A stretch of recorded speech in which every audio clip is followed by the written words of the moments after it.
Abang boleh cerita sedikit nggak sih itu awalnya nih bisa akhirnya masuk ke TKN-nya Pak Prabowo Gibran? Iya, saya kan sudah nggak mimpin perusahaan konsultan politik lagi waktu itu. Iya. Kan yang ngerjain sudah orang lain. Nah, waktu itu saya lupa, mungkin bulan Oktober ya,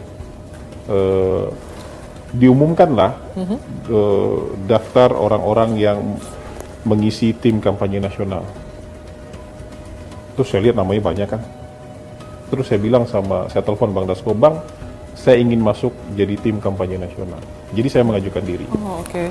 Saya mengajukan diri, mau jadi apa, kata Bang Dasko. Saya mau jadi jubir. Jadi minta spesifik jadi jubir.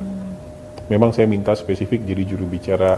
Walaupun saya sudah tahu di dalam itu sudah ada jubir-jubir sebelumnya. Mungkin sudah puluhan jubir-jubir waktu itu. Terus saya minta jadi jubir, saya bilang. Saya mau masuk tim Bravo dan saya mau jadi juru bicara. Nah, malam itu juga nama saya dimasukin sama Bang Dasko. Jadi ini beneran. Jadi Bang Dasko kayaknya juga nggak percaya waktu itu. Ini beneran katanya. Mau jadi jubir gitu. Mungkin nggak nyangka saya pengen masuk langsung jadi tim kampanye, kan belum pernah jadi tim kampanye. Biasanya kan jadi konsultan politik di balik layar. Dan hari ini kan memaksakan diri gitu. Bukan memaksakan diri, maksa.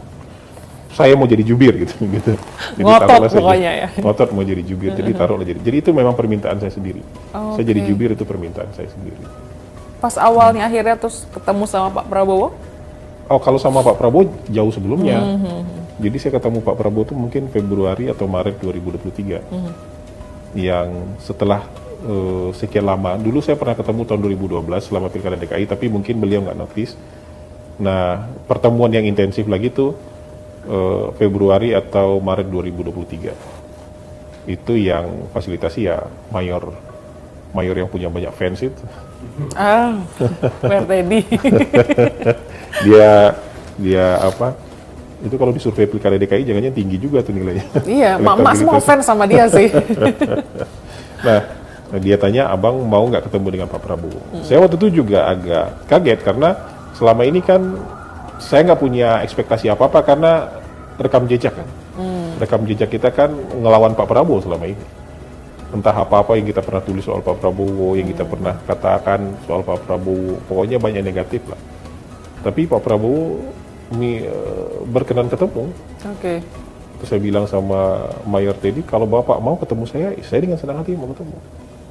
Dan setelah itu kan beberapa kali ketemu. Mungkin 3 atau 4 kali ketemu, sampai saya memutuskan untuk dukung Pak Prabowo di bulan Agustus itu. Itu mungkin 4 kali ketemu lah. Dan semua pertanyaan yang jadi undang-undang saya sampaikan ke beliau. Dan saya pikir beliau akan marah kan. Saya pikir kita bakal kena timpuk seperti gambaran orang-orang gitu kan. Kalau orang menggambarkan Pak Prabowo kan kayak begitu. Kita pikir kita bakal, enggak. Beliau santai sekali, beliau jelaskan dengan baik. Saya bilang, jadi semua prasangka-prasangka buruk saya soal Pak Prabowo hilang sirna semua. Dan karena beliau itu wawasannya sangat luas, bacaannya sangat variatif ya. Beliau banyak tahu soal dunia, soal Indonesia, soal perkembangan peradaban, soal teknologi, soal pembangunan. Ya saya pikir, ya kayaknya ini yang cocok nih untuk didukung. Ya, ini walaupun saya sudah tahu nih dia akan jadi pemenang Pilpres itu Januari 2023, dari survei kita udah tahu. Oke. Karena setiap head to head dia selalu menang. Kalau 3 nama dia nomor 2, tapi begitu diadu head to head dia selalu menang. Head to head sama Ganjar maupun head to head sama Mas Anies, Pak Prabowo selalu menang. Jadi saya bilang sama anak kantor, ini pasti akan jadi pemenang nanti. Saya nggak tahu mau 1 putaran 2 putaran itu urusan lain, tapi kalau ini dia sudah yakin begitu ya, Bang? Waktu itu kita udah membaca survei kayak gitu. Tapi itu kan hanya kita simpan dalam hati kan? Iya. Kita simpan dalam hati. Kita nggak punya ekspektasi ketemu dengan Pak Prabowo waktu itu. Karena kita tahu diri lah, kita pernah entah apa-apa yang pernah kita omongin soal Pak Prabowo waktu itu kan. Gitu kita tahu diri lah. Tapi ternyata belum nggak ada tuh. Nggak ada tuh menyisakan sedikit aja soal sakit hati apa segala macam, enggak. Semua dirangkul aja sama dia. Dan melupakanlah kalau mau maju, yang lalu udah biar kita mau lihat ke depan.